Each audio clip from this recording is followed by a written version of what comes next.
Hi everyone, welcome back to another episode of Gameplay Classic.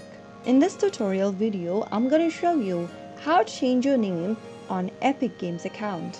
If you want to change your display name on Epic Games, then the first thing to do is to get logged into your Epic Games website. Launch open a web browser of your preference and then go to the URL box and type in epicgames.com and search. You will then end up in the main homepage of Epic Games Store. Make sure that you're logged into your account as well by entering your account's credentials. Once you're inside the main homepage, go ahead and click on the human icon at the top right corner and select Accounts from the expanded pop-up. This will open up the account settings interface. To change your display name, click on the pencil icon right next to display name and then enter the new display name you want to change to. Once you are done, you will need to check on this little box at the bottom stating that you will not be able to change your display name again for 2 weeks after this change.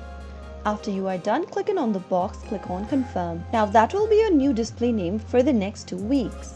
If you want to change the display name to something else again, you will need to wait for 2 weeks so that you can do it again. If you found the video to be helpful, go ahead and give us a thumbs up. Don't forget to subscribe to the channel by hitting the subscribe button. Press the bell icon so that you'll never miss another upcoming upload from us. I will be back again in the next video. Thank you for watching.